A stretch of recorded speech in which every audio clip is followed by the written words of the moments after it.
there seems to be a significant buzz.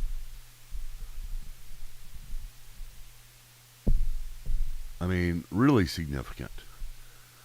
And that is not good. I don't know what to do about it. I could turn myself down and then you couldn't hear me. And their buzz is gone right there. I'd have to talk really loud. Maybe make everything louder on the back end. There's nothing there. See, it works that way. But whenever I turn it up to where I need to turn it to, right here, then there's a background buzz. I don't know if you guys hear it. I hope you don't. I hope this is clear enough for you. It's a work in progress. It is. Everything's a work in progress. This is the first time I've ever done anything like this. And hopefully it'll get better. I'm getting ready to switch over from OBS to a different studio that has a little bit more, not functionality than the OBS, or maybe functionality but less versatility. So we'll see. I got my DTS, Dallas Theological Seminary shirt on, established 1924. Proud of my Dallas Theological Seminary heritage. Let's go ahead and get started. By the way, nobody has found, well, maybe I'll say this once I start recording.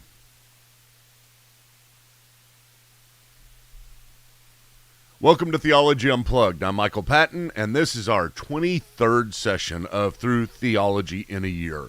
And I'm on track. I think I'm doing it. I mean, I'm off track a little bit, but you got to give me some leeway. I love epistemology, or I love prolegomena, and I love epistemology, what we're getting into today.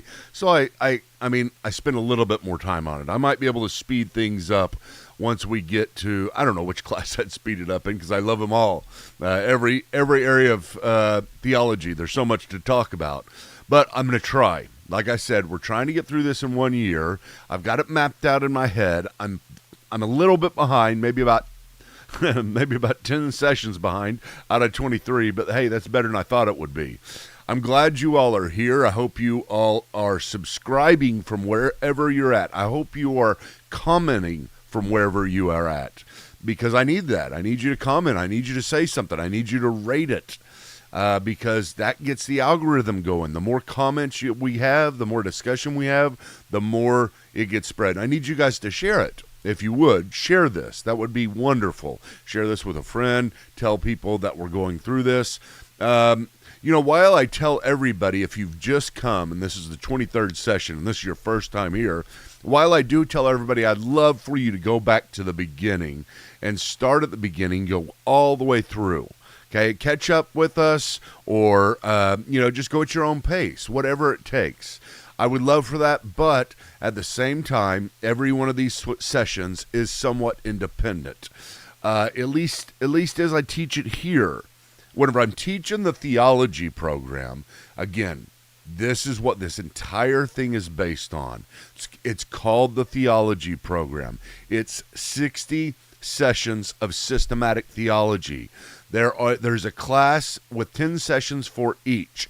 You can get all of this at credocourses.com. credocourses.com. You go there, you search for the theology program, you can find it there, and I would say get the whole thing. Get the whole, get it either then download or get it in a thumb drive. That's what most people get now, is a thumb drive. But get the whole thing, because you get the workbooks, you'll get the PowerPoints, and the workbooks have assignments for you. Now, I'm not saying to do that this time while we're going through. You can. The workbook will be a little bit different because I'm updating it, but I'm saying that is for you to start in your church. This is a robust discipleship program. This is something we say, all right, I've got my discipleship book right here. Now that I'm a Christian, I forgot the name of it. Now that I'm a Christian, and this is 10 sessions. I got a discipleship program on credocourses.com that is 10 sessions, but 10 sessions, that's a great start. It really is. I don't want to be down on my own book. It's a great book. I like it. I wrote it. I think it's actually maybe right. But it'll take you, through 5 doctrines and 5 practices of the Christian faith. But here's the deal. I need you sometime to go through the theology program or go through theology in a year. Start the theology program in your church. Start it in your small group. Do one class at a time. Do one session at a time, whatever you have to do, because it's so important, guys. I mean, theology is what God uses as the gatekeeper to reality. It's not the media, it's not politics, it's not everything else that's going on in the world. Theology is the ultimate gatekeeper to reality. We have to realize that. We have to spend time in it. We have to dig deep in it. We dig deep in the Bible because it's our primary source. As we saw the last, 13 sessions we talked about how to get theology from the Bible. But today we are moving on to epistemology. Let's see here. I didn't test this beforehand, so let me try to get this thing going. I forgot to test it. That's all right. It's my Stream Deck. My Stream Deck switches between everything, and let's see if this still works. There we go. Okay, so today, and it says session 4, and it says session 4 because that is what session you would be on if you switched in the theology program that I was just talking about. Session 4 is whenever we start talking about epistemology. And specifically today, we're going to talk about postmodern epistemology. Postmodern epistemology is let's start with something else. Let's start first with just epistemology and understand what epistemology is. What is it? I mean, that's a great big word. Maybe you've never heard it. I had one person in class, and I tell this every time because I think it's hilarious. I was in my singles class whenever I was a pastor, and I was teaching through epistemology. I did not hold back with my singles. They were great, and we went through theology all the time. But I said, does anybody know what epistemology is? And there was a guess here and a guess there, and then somebody said, is it the wife of the apostles? It was great. I mean, we just fell apart laughing. The wives of the apostles. No, that is not what epistemology is. Neither is it the study of the epistles. You know, that'd be a good one. It's close. The study of the epistles of Paul, or the epistles of the New Testament, the letters of the New Testament. That's what an epistle is, but that's not epistemology. Epistemology is, well, let's go to a definition here, maybe from Webster's Dictionary. That's a standard book. It's the theory or science of the method or grounds of knowledge. What? That doesn't make any sense. The theory or science of the method or grounds of knowledge. Basically, whenever you're talking about epistemology is how do you know? Now it's not saying kind of like you say something to somebody, you know, like, I think that so-and-so is going to win the election, and you say, how do you know? Because they're asking for evidence from the outside. Epistemology is not the gathering of evidence for a claim. Epistemology itself is the method of that we get our knowledge from. Is it from evidence? Maybe so. But epistemology is simply how. What's the method that you know? You know something? What method do you go by to know it? What are some valid sources to get your knowledge? Whatever you know, how do you know it? What's the method? And I love that because I think it's so important for us Christians, and I think it's just incredibly exciting. I mean, talking about epistemology, I love talking about epistemology because it's so important. It makes you back up and say, how do I gather knowledge? Because normally we just gather knowledge, right? We just all of a sudden have something and we look back and we don't know how we gathered it. And we get this method, this science of how we know, but we just inherited it. This is backing up, going behind everything, saying, how do we know things? How do we know things? What's the biblical way to know things? What is the godly way to know things? Or in other words, just what is the best way to know things? So that is what Webster's Dictionary says. Paul Feinberg says in the Evangelical Dictionary of Theology, it is the branch of philosophy, and it is. It's a branch of philosophy. It's what if you were to take a philosophy class in college, or I don't know if they offer them in high school, I don't remember, but in college I know they do. And if you take that, you will go through epistemology. It's part of philosophy, which so much of philosophy and theology integrate together and kind of mirror each other at times. But it's the branch of philosophy that is concerned with the theory of knowledge. Get that? The theory of knowledge. The theory. What is your theory of knowledge? Do you have one? Okay. It is an inquiry into the nature and source of knowledge, the bounds of knowledge, and, here we go, the justification to claims to knowledge. How do you justify your claims to even know something?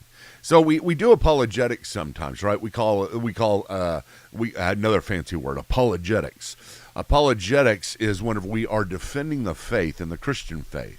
Now, you can be apologist for anything. You can be apologist for the Republican Party. You can be apologist for a different religion. You can be apologist like I am for Camaros, and I am a good apologist for Camaros. Very good.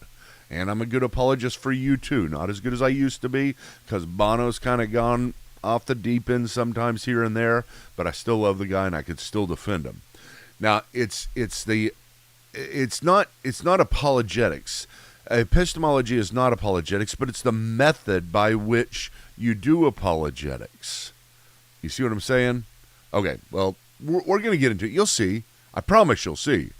Hang with me. Don't get discouraged. I promise it's not that hard. Okay, so let's go back over here and let's talk about key terms. Okay, there's a lot of key terms we're going to be going through. As a matter of fact, we're going to spend the entire time today just going through these key terms.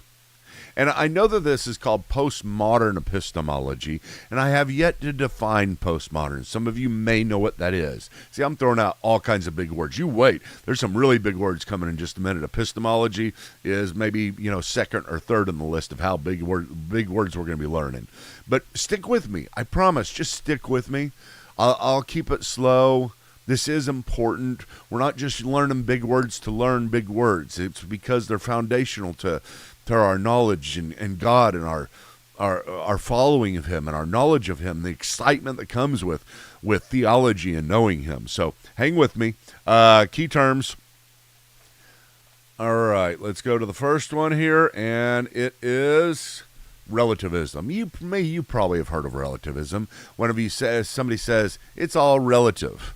And I was in college. It took me to college. I promise you this. I didn't do that well in college. I didn't do that well in high school. Really didn't do that well. Just throughout school, I didn't do well until I decided to do theology, and somehow it just kind of, all of a sudden my brain started working, or really my motivation and my discipline started working. But I was in college, and I was taking a history class, and the professor kept on saying, that is objective and this is subjective. That is objective and this is subjective. That is relative and this is objective. That is relative and this is objective. And I was walking down the hall, and I remember going up to him, "Hey, professor," I said, "what does relative mean? You keep on saying objective and relative and all that. What does it mean?" And he looked at me. I think he had kind of a light bulb went out. He's like, "Oh yeah, people don't know this. Even in college, you don't know this." And I'm kind of embarrassed today to say that I don't know this, but relativism is simply the belief that all truth. Well, you can't define relativism by restating it, but that all truth is relative. Now, here's the definition of relative. Relativism is the belief that all truth is relative. What does that mean? Being determined by some group. Okay? So whenever I say this truth is relative, I may be saying this is only true because you live in America. This is only true because you're in Oklahoma in the Bible Belt. That's why you believe it's true, and it's true for you there in Oklahoma. That would be a relative truth. Some people believe that truth is relative, that it is defined by the culture, by the people that hold to it, by the time span. That was true back in this day, but it's not true anymore. as if truth could be morphed and changed. This is what relativism is. And relativism is a very popular view today. I mean, people really do hold to this, thinking that truth is actually relative. Morals are actually relative. This is something that has come, and we'll see, this has come with postmodernism. This is something that develops, and I'll tell you why next time. We'll really try to get into more of the why do people believe that truth is relative? Why did it change? And I want you to understand where they're coming from. People who say that truth is relative, some of you are looking at this and saying, how can you say that? Truth is truth. You know, that it can't be relative, or it's not truth anymore. I want you to hang with us because I want you to understand where they're coming from. I get it. I don't agree, but I get it, and I want you to get it as well. Okay, so that's one. Some people believe that all truth is relative, therefore they are relativistic. That is relativism. Okay, what's the next one? The next one is, come on, key terms. What are you doing to me? Okay, subjectivism. So we got relative and subjective, relativism and subjectivism. Sometimes people use these two terms interchangeably and say relativism and subjectivism are the same, and very often they are. I don't mind that at all. But I'm trying to be very specific right now so we can see all of these different epistemologies, and that's what these are. These are different epistemologies. These are different theories of truth, theories of reality, theories of how we know things. What is subjectivism? Subjectivism is the belief, again, that all truth is subjective. Well, what does that mean?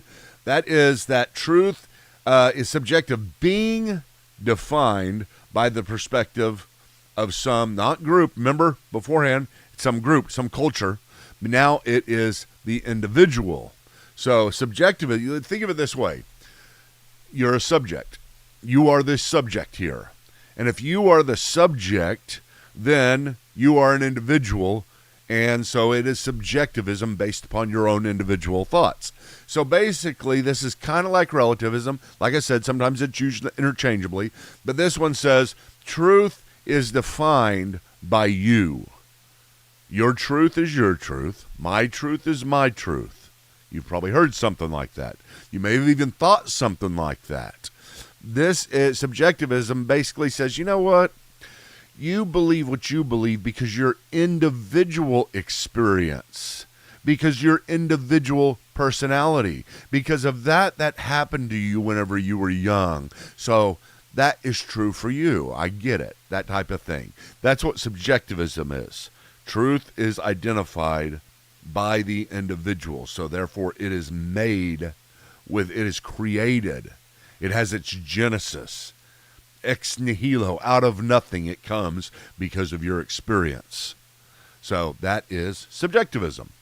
Okay, what is next? Well, next we got, why does it keep doing it that way? Okay, skepticism. Now, skepticism, that's a good one. That's an important one, very important, different than relativism, different than subjectivism, although they can, you can hold the both at the same time. But skepticism, of course, that's not that hard, right? I lied to you. These aren't that hard. Epistemology is the hardest one so far. Epistemology, the theory of what? How we come to know things. How do you know? That's epistemology. I'll just throw that back out at you again. Okay, skepticism. Skepticism, if you're a skeptic, what are you? That's right. I mean, you just kind of, you doubt things. You're not sure. You're somebody who kind of holds yourself aloof from any commitments because you're not sure. Now, it's the belief that truth cannot be known with certainty. Now, this is hard. This is hard. Okay, so look at this: belief that truth cannot be known with certainty. But here's the deal: you've got different types of skeptics out there. Okay, one, you might put it this way, and I didn't put it this way here, but if you're taking notes, this is a good thing to notice. And keep the difference between. You've got hard skepticism and soft skepticism in epistemology. And the soft skeptic says this, or soft skepticism says this: I don't know. Yeah, maybe. I mean, I just don't know. You haven't convinced me. So therefore, I remain uncommitted. I'm a free agent with regard to truth. That's kind of the soft skepticism. Okay, now let me show you the difference. Hard skepticism is when not you're sitting there saying, I don't know, I'm a free agent. Soft skepticism or hard skepticism says this: everybody is a free agent out of necessity. You cannot know. It's not that I don't know. It's not like I'm not sure about whether God exists or, whether Christ died on the cross. I'm personally not sure. I'm skeptical of it, that kind of thing. The hard skeptic comes in and says, nobody can know. Nobody can know. I know enough to know that there's no way anybody can know. Now, the question at that point, we'll talk about this later, is what does he mean by to know? I mean, the hard skeptic usually has some type of very, very determinative way that they have in their mind that we're supposed to know before we can say we know. Well, I'm getting ahead of myself. Anyway, so you get the difference. Hard skeptic, nobody can know. Soft skeptic, not sure. Nobody can be sure, not sure. Okay. Now, what is next? We have got perspectivism. Perspectivism is the belief that truth is found in the combined perspectives of many. Belief that truth is found in the combined perspectives of many. You're probably thinking, I see all this all the time. You may even be thinking, this is me. This is what I think. Each one of these represents me to some degree. And that's fine. I mean, that's what we're working towards. We're trying to understand this. I want you to get a grasp of who you are, and then we'll evaluate this and try to figure out which one is the best, which one is the truth. But perspectivism is different than the others, and so in a very real way, because it says only when you have everybody come together with their truth do we find the complete whole. That is the truth.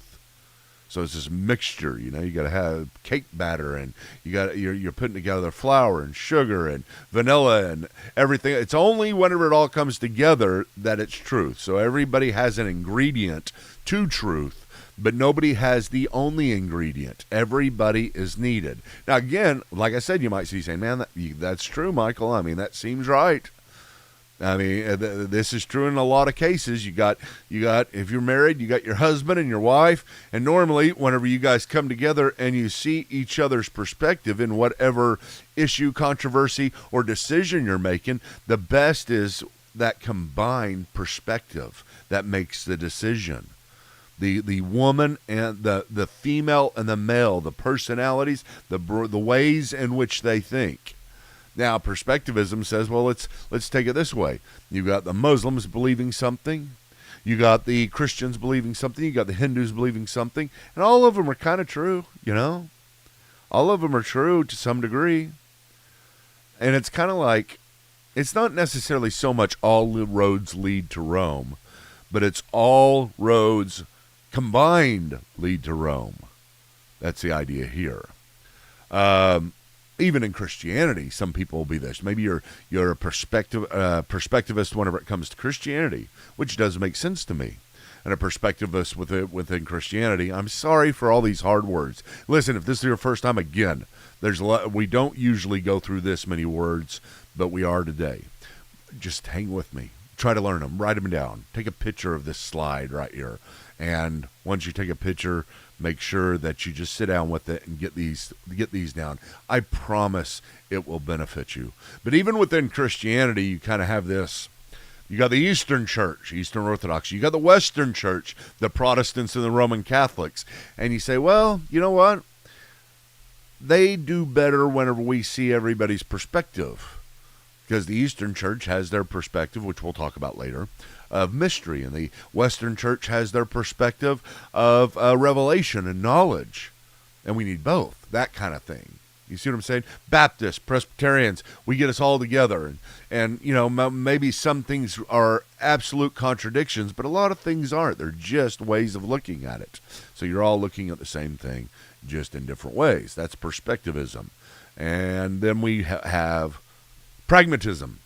Pragmatism is the belief that truth is ultimately defined by that which works to accomplish the best outcome. It's the end justifies the means.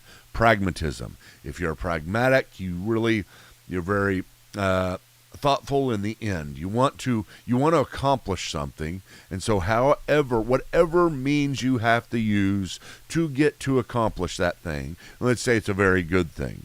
It's a very good thing. It's making somebody happy, making somebody not cry. And a pragmatist would say, what do we got to do?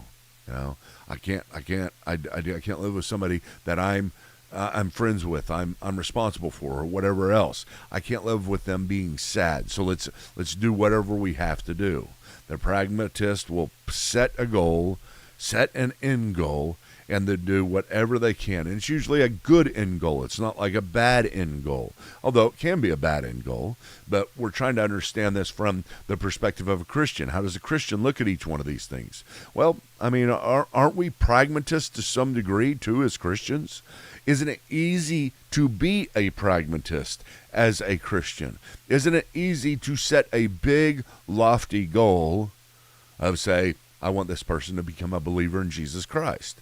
I want this person to be saved. So whatever I have to do to get them to believe it, whether I have to manipulate, maybe even tell something to them that deep down inside I know I'm not sure about, but act more sure.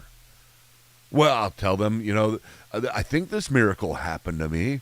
So they're asking for evidence and signs, so I'm going to go ahead and tell them this miracle did happen without showing the contingency that it may not have happened. And I'm gonna push that on them.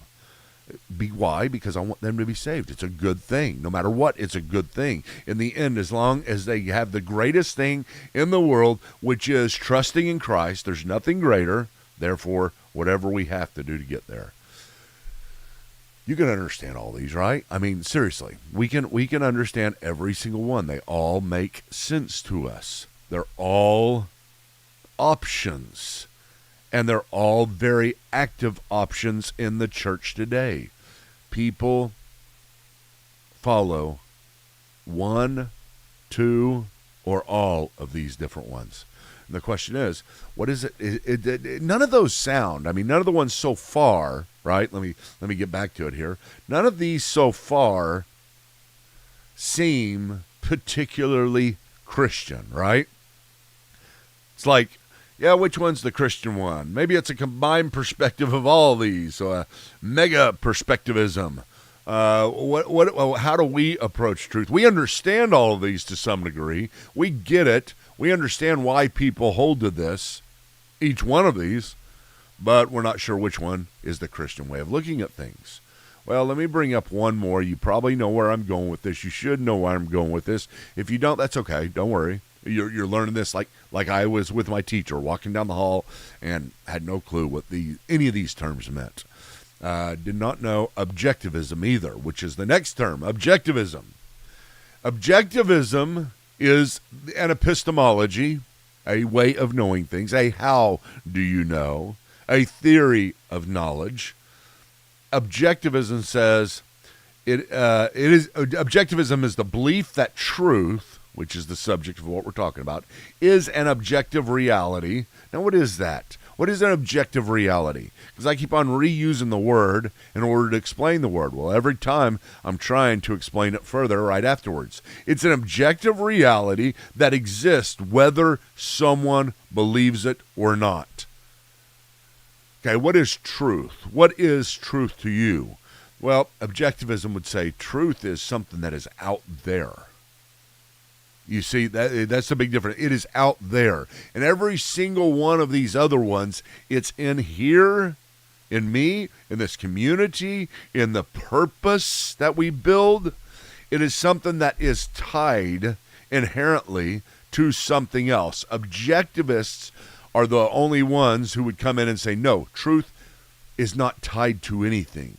Truth is truth. You know, they might have a tautology, which is very meaningful to them. Truth is truth, because they automatically define truth. They can't see truth as any other way but objective truth, something that is out there, something that is true no matter what time we live in, what culture we live in, what language we speak, where we are in the universe.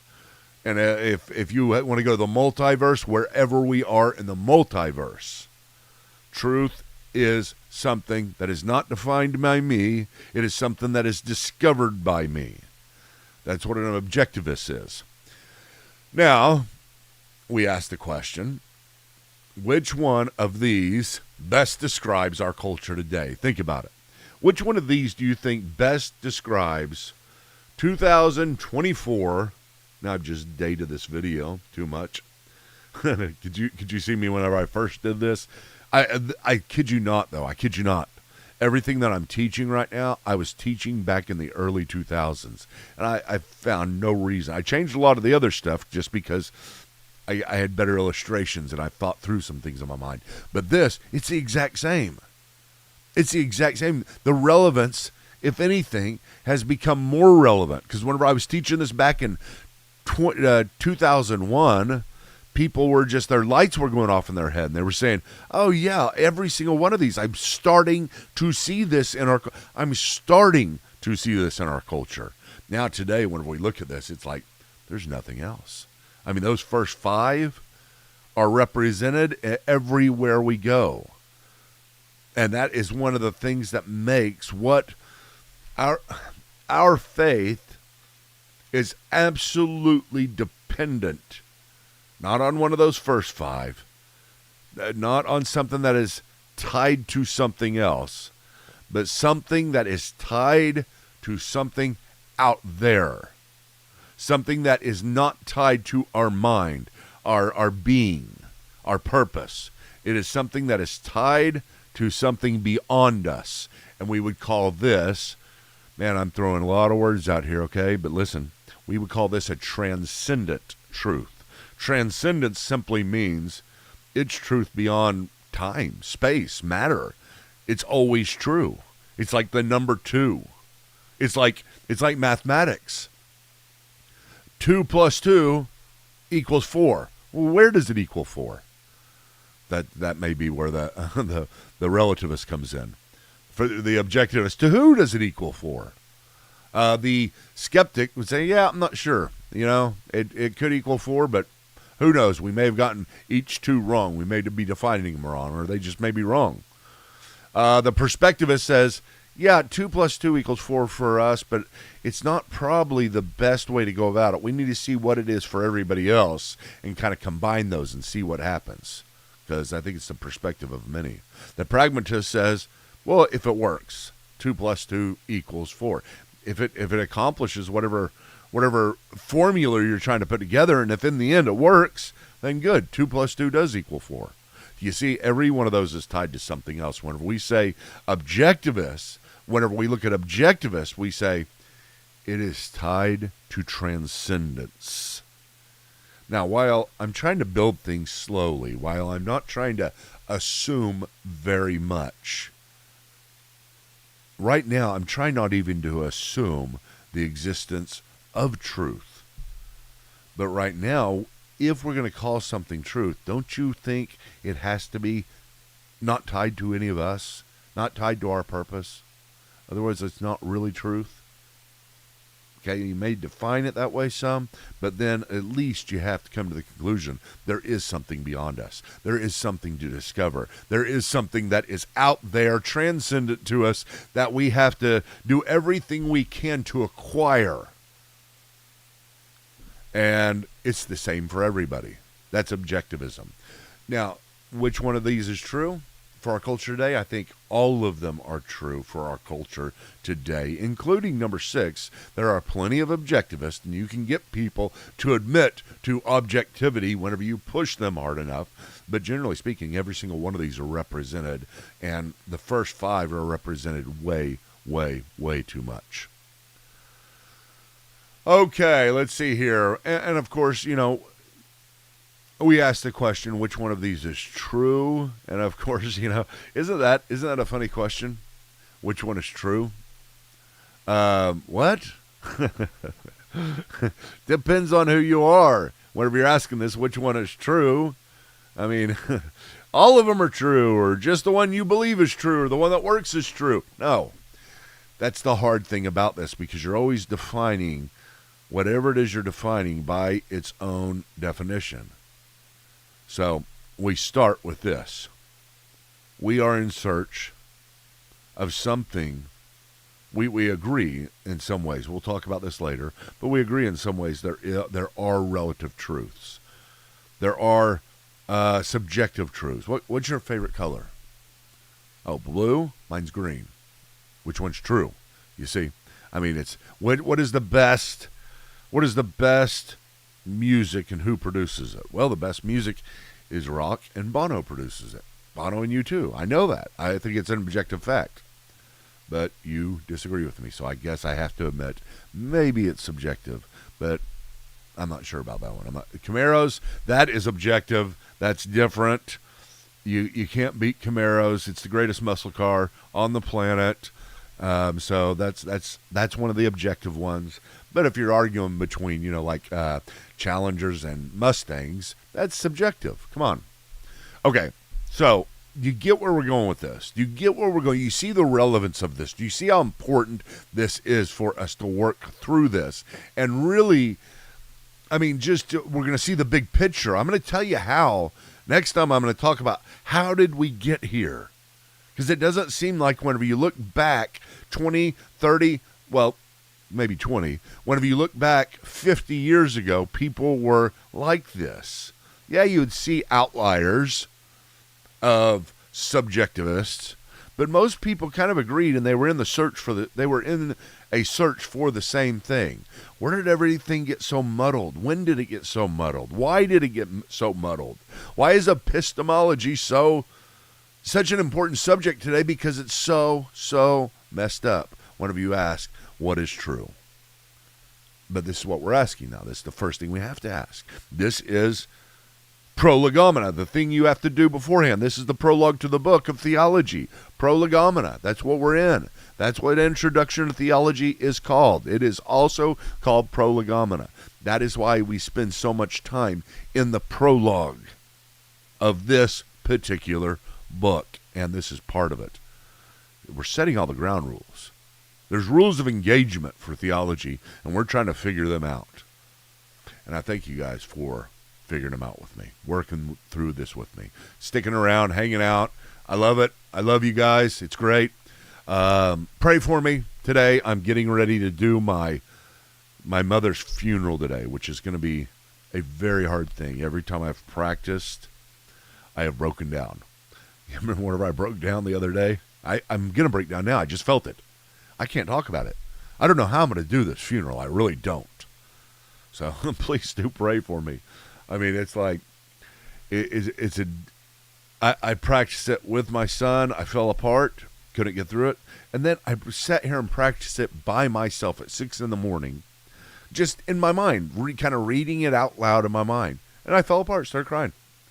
So I don't know what this is. It's a close. It's a close. If you guys know my life, if you guys know what we've been through, we've all been through stuff. I'm not saying, wow, look at him, he's been through a lot. We all have. But, what happened to my mom, why it happened, how she's been for the last 20 years, and how this brings like a close to a long period that feels like a close in some way. And in some way, it's just it's a collapse for us as a family. I don't know. Listen, guys, subscribe, please. Comment, please. Thank you for coming.